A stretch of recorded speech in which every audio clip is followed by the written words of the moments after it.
आज छोड़ोगे दावत देवबंदियों की तो ये छोड़ना इश्क रसूल में माना जाएगा। और इंशाअल्लाह हमारा ईमान है, अकीदा है, नबी के लिए, नाम के लिए इन गुस्ताखों को छोड़ दोगे मैदान में कल कब्र के अंदर जब नबी तशरीफ लाएंगे इंशाअल्लाह देख करके खुश हो जाएंगे, राजी हो जाएंगे। ऐ मेरे प्यारे उम्मती, तूने वहाबी को छोड़ा था मेरे लिए, वहाबी को छोड़ा था मेरे लिए, छोड़ा था मेरे लिए, अब घबरा नहीं, मैं आ गया हूँ तेरे लिए। ये बरेलवी मकतूब फिक्र के मशहूर आलिम दीन मुफ्ती नकीबुर रहमान हैं। ये हमेशा अपनी बदज़बानी और बदकलामी से ये सोशल मीडिया पर वायरल होते रहते हैं, उलमा देवबंद की शान में ये बदज़बानी करते रहते हैं। और ज़ाहिर है बरेली में जितना ज़्यादा कोई उलमा देवबंद को गाली देने वाला हो, बुरा भला कहने वाला हो, सबसे बड़ा इनके यहाँ मुअज़्ज़ज़ और बड़ा आलिम दीन वही होता है। अब उसी वीडियो में से एक वीडियो आपके सामने आ रही है जिनमें ये चीख करके कह रहे हैं कि उलमा देवबंद नबी करीम सल्लल्लाहु अलैहि वसल्लम के गुस्ताख है। मैं इसे सिर्फ एक लाइन में एक सवाल ये करना चाहता हूँ कि अगर उलमा देवबंद नबी करीम सल्लल्लाहु अलैहि वसल्लम के गुस्ताख है, इस बात का बांडा किसने फोड़ा है? तो आप यही कहेंगे कि आला हज़रत ने फोड़ा है।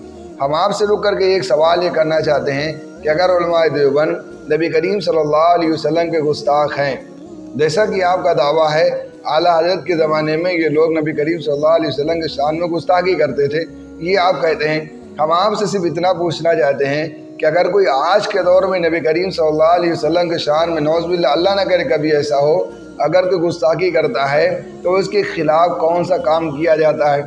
अगर किसी मुसलमान के दिल में अदना दर्जे की भी मोहब्बत हो और थोड़ी सी भी मोहब्बत हो तो वो भी बेचैन हो जाता है, सड़कों पर निकल आता है, अदालत में उसे खींच करके ले जाता है, कानूनी कार्रवाई उसके साथ कराने की भरपूर कोशिश करता रहता है कि कैसे इसे सज़ा मिल जाए, दोबारा इसकी हिम्मत ना हो कि ये नबी करीम सल्लल्लाहु अलैहि वसल्लम के शान में गुस्ताखी करे।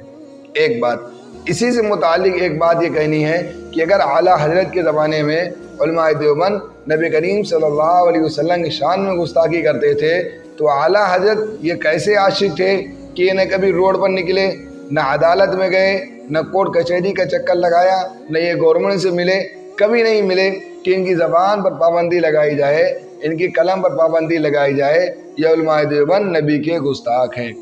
कभी किसी तारीख में आला हज़रत रोड पर निकले हों या कभी किसी तारीख में आला हज़रत अदालत में गए हों तो आप ला करके ये साबित कर दें, या कभी आला हज़रत ने ये हिम्मत की है देवबंद गए हों और उलमा देवबंद को इन्होंने ललकारा हो कि तुमने नबी करीम सल्लल्लाहु अलैहि वसल्लम के शान में गुस्ताखी की है, तुम्हें इनसे माफ़ी मांगनी चाहिए।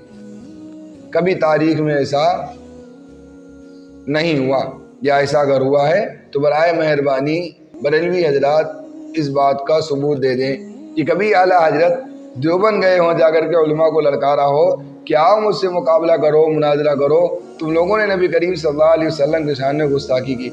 कभी न ये सामने गए, न कभी ये रोड पर निकले, न कभी इन्होंने एहतजाज किया, न कभी ये अदालत गए, न कभी इन्होंने कोर्ट कचहरी का सहारा लिया, न कभी इन्होंने आवाम को इकट्ठा करके उनके सामने ये बात रखी है कि नबी करीम सल्लल्लाहु अलैहि वसल्लम के गुस्ताख हैं, इनके सामने इनके लिए एहतजाज किया जाए। कभी ऐसा नहीं हुआ। क्यों नहीं हुआ? इसलिए कि नबी के शान में गुस्ताख थे ही नहीं।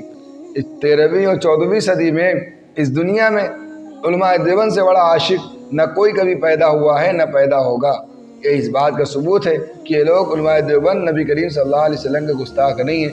अगर होते तो ये कोर्ट का सहारा लेते, कचहरी का सहारा लेते, उलमा देवबंद को ललकारते, लेकिन उन्होंने ऐसा कभी नहीं किया। इससे इस बात का अंदाज़ा लगता है कि उलमा देवबंद गुस्ताख नहीं थे।